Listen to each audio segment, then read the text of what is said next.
The Acer Predator Helios 300 is a great performing gaming laptop for the money. Let's find out how well it performs in 20 different games at all setting levels, and compare it with some other gaming laptops to see how it stacks up going into 2020.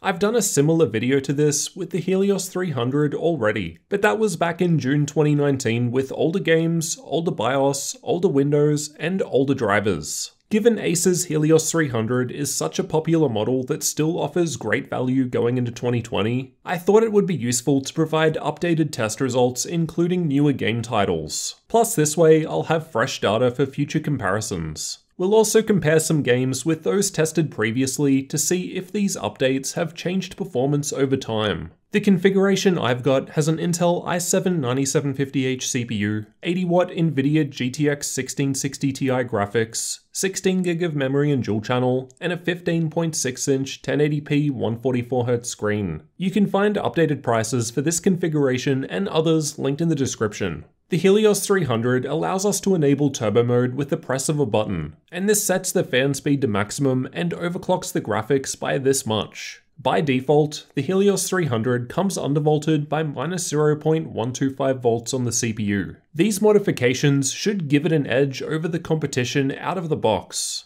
We'll start out by going through all games at all setting levels, then afterwards we'll see how the Helios 300 compares with some other gaming laptops. Red Dead Redemption 2 was tested using the game's built-in benchmark tool, and it wasn't out the last time I tested the Helios 300. High settings was just below a 60 FPS average, while medium settings took us all the way, but this is a pretty resource-intensive game to run. Battlefield 5 was tested in campaign mode, and the performance was decent and still playable at ultra settings, where even the 1% low performance was above 60 FPS. However, lower settings were needed to take advantage of the 144Hz screen. Control was running alright with the high setting preset. I think the game still runs well even with lower frame rates, but medium was a much better experience, where even the 1% low performance was near 60 FPS, and ahead of even the average that high settings could offer. Apex Legends was tested with either all settings at maximum or all settings at the lowest possible values, as it doesn't have predefined setting presets.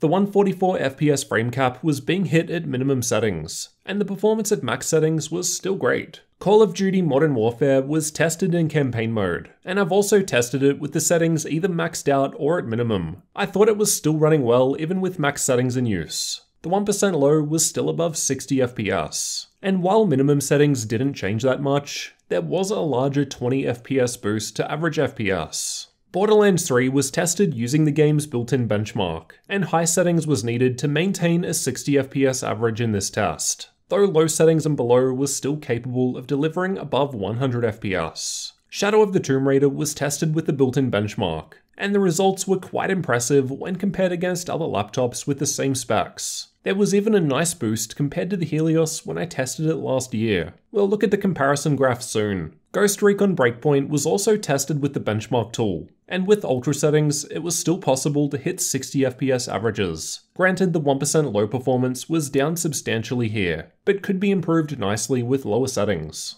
Fortnite was tested with the replay feature, and as a less demanding game, epic settings was running well with above 100 FPS, while high settings would be a nice matchup for the 144Hz screen. Overwatch is another less demanding game and was tested in the practice range. Epic settings was hitting average FPS above the refresh rate of the screen, and we could even go higher than this for the 1% lows with high settings and below, while low was able to hit the 300 FPS frame cap. CSGO was tested using the Uletical FPS benchmark, and the results are pretty similar to most other laptops I've tested with these specs. Perhaps a slight edge as the CPU is undervolted, and this is more of a CPU heavy test. Dota 2 was tested playing in the middle lane, and it also seems to depend more on the CPU than graphics. The results were similar to most other i7 gaming laptops I've tested regardless of GPU, and absolutely no issues even at max settings as it doesn't take much to run this game. Rainbow Six Siege was tested with the built-in benchmark,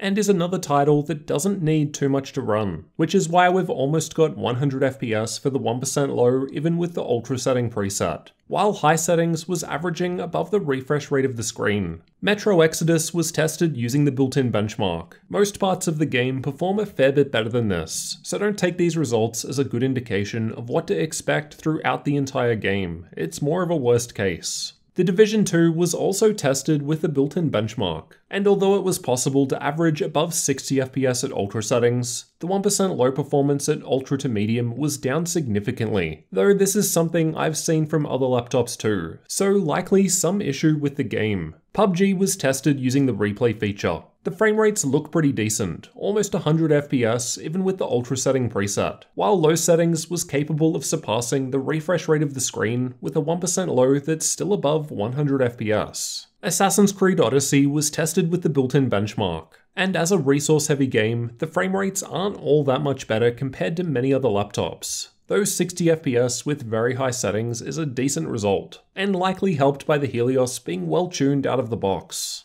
Far Cry New Dawn was also tested with the game's benchmark. Again, the results were quite similar to most other laptops with similar specs that I've tested. The Witcher 3 was playing okay with ultra settings. However, simply dropping down to high settings would push the average frame rate up significantly, and would offer a better all-round experience while still looking pretty good. F1 2019 was tested using the game's benchmark tool, and although max settings had decent average FPS, the 1% low performance was down substantially. However, stepping down just one level to high increased performance significantly, where even 1% low performance was now ahead of the average FPS of max settings. Let's also take a look at how this config of the Acer Helios 300 compares with other laptops. Use these results as a rough guide only, as they were tested at different times with different drivers. I've tested Battlefield 5 with the highest ultra setting preset. I've got the new 2020 results highlighted in red, and the results from June 2019 highlighted in green. Interestingly, we can see that the performance was a little worse now, and these results are averages taken from 3 test runs. It's hard to say what caused the difference, as a number of things have changed since the original testing, including BIOS, Nvidia drivers, Windows updates, and game updates. Though realistically, these are still decent results, and the 1% low is still higher than most other 1660 Ti laptops I've tested, likely due to the CPU undervolt. These are the results from Far Cry 5 with ultra settings in the built-in benchmark. The results are much closer together here. The 1% low performance is slightly behind with the new results, while the average is slightly ahead. Granted, the results are so close, I'd consider this within margin of error ranges anyway. Although there are no major differences between the two, the results of both are still noticeably ahead of the other 1660 Ti laptops I've got data for. These are the results of Shadow of the Tomb Raider with the built-in benchmark at highest settings. This time there was a noticeable performance uplift with the newer results, which equates to a 4% higher average frame rate. Not much, but it's something,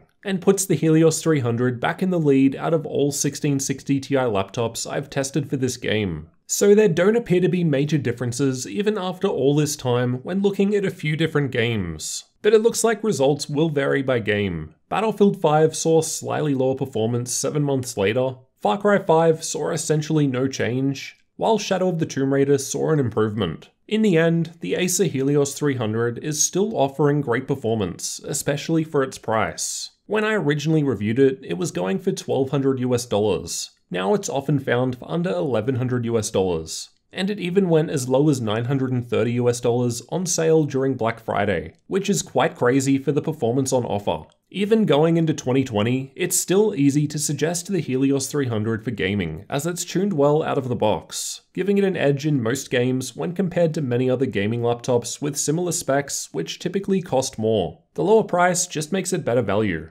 You can of course tune many other laptops similarly yourself for similar performance gains, but for those that just want to buy something and not worry about the details, it's still a good pick. With Ryzen 4000, Intel 10th Gen, and new Nvidia graphics just around the corner though, it's tough to say whether you should buy today. It's still going to offer a great experience for years to come. So if you need something now, then go for it. I doubt we'll see that much of a big boost with the new 10th Gen Intel CPUs as they're still 14nm based. So there will probably just be a small clock speed boost. When new Nvidia graphics come, it's likely we'll see some sort of super variation to fill in the gaps that exist rather than entirely new generation. So again, I don't expect the performance the 1660 Ti offers to suddenly suck. The only real unknown is the Ryzen 4000 CPU launch. However, Acer told me at CES 2020 recently that they're not refreshing their laptops with Ryzen at this time, and it still remains to be seen how that will compete against Intel options in gaming. In the end, it comes down to whether or not you want to wait a few more months to see what happens. But if you need a great gaming laptop for the money today, then the Helios 300 is still a good choice. Let me know what you thought of the gaming performance from the Acer Helios 300 down in the comments. Do you think it's still worth it going into 2020? And if you're new to the channel, get subscribed for future tech videos like this one.